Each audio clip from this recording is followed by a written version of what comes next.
Hello friends, आज हम लोग हिंदी भाग 2 के सेकंड चैप्टर ढहते विश्वास को पढ़ेंगे। यह एक कहानी है जिसमें उड़ीसा के जन जीवन का चित्रण किया गया है। इस कहानी को उड़िया भाषा में लेखक सातकोरी होता ने लिखा था। सातकोरी होता का जन्म 29 अक्टूबर 1929 को मयूरभंज उड़ीसा में हुआ था। इस कहानी को हिंदी में रूपांतरण राजेंद्र प्रसाद मिश्र ने किया था। ढहते विश्वास कहानी की मुख्य पात्रा लक्ष्मी है। लक्ष्मी साहसी है। इसके पति का नाम लक्ष्मण है। लक्ष्मी के 4 बच्चे थे, 2 बेटा और 2 बेटी। इसके बड़े बेटे का नाम अच्युत था। इसके छोटा बेटा 1 वर्ष का था। लक्ष्मण कोलकाता में काम करता था। लक्ष्मी भी घर के खर्चों को अच्छी तरह से चलाने के लिए गांव में तहसीलदार के यहाँ काम करती थी। लक्ष्मी के पूर्वज 1 बीघा जमीन छोड़कर गए थे, जिस पर वह और अच्युत मिलकर खेती करती थी। इसके पूर्वज हीराकुंड बांध बनाने में पत्थर के नीचे दबने से मारे गए थे। लक्ष्मी का घर देवी बांध के नीचे था। इसके घर के पास एक बांध था, जिसका नाम दलाई बांध था। इसी बांध के कारण लक्ष्मी के गांव में बाढ़ आता था। इससे थोड़ा ही दूर पर एक और बांध था, जिसका नाम हीराकुंड बांध था। ये बांध महानदी पर उड़ीसा में स्थित है। इस बांध से भी बाढ़ आता था, लेकिन लक्ष्मी के सामने अभी तक नहीं आया था। जब लक्ष्मी शादी होने के बाद गांव आई, तो गांव में भयानक तूफान आया, जिसमें लक्ष्मी के घर के छप्पर उड़ गया। उसके बाद खेत में जो धान के बिचड़े बोए थे, वो सुखाड़ के कारण जल गया। उसके बाद गांव में भयानक बरसात हुई। इस बार इतनी बरसात हुई कि हीराकुंड बांध से भी बाढ़ आ सकता था। जब गांव बाढ़ आने के कगार पर था, तो गांव में एक पढ़ा लिखा लड़का था, जिसका नाम गुणनिधि था। वह बोला, मैंने बांध बनाने में बहुत बार काम किया है। मैंने हीराकुंड बांध में भी अपना सहयोग दिया है।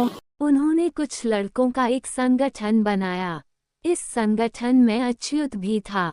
उन्होंने इस संगठन का नाम स्वेच्छा सेवक संगठन रखा और बोला, देखिए, बाढ़ को पूरी तरह से रोक नहीं सकते हैं, लेकिन रोकने का प्रयास तो कर सकते हैं।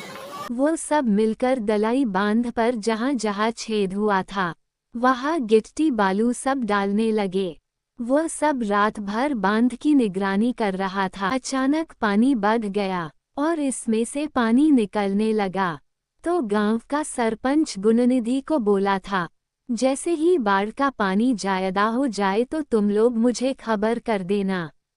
तो गुणनिधि ने सरपंच को खबर कर दिया कि पानी बढ़ गया। तो सरपंच ने फिर गुणनिधि से कहा, जाओ पूरे गांव में जल्दी से बोलो कि सब लोग गांव को खाली कर दे, क्योंकि गांव में बाढ़ आ रहा है।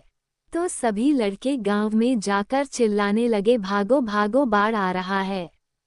तो सब लोग वहां से जल्दी जल्दी भागने लगे, लेकिन लक्ष्मी इंतजार कर रही थी कि मैं भागूंगी, लेकिन पहले मेरा बेटा अच्युत तो आ जाए। अच्युत के कारण इसे भागने में देरी हो गई। कुछ देर के बाद इसे अच्युत की आवाज आती है, मामा। तो लक्ष्मी अपने दोनों बेटी और छोटे बेटे को लेकर भागने लगती है। लक्ष्मी जल्दी जल्दी में भागने के कारण पैर के पिछलने से गिर जाती है। वह अपने दोनों बेटियों को कहती है, जल्दी भागो।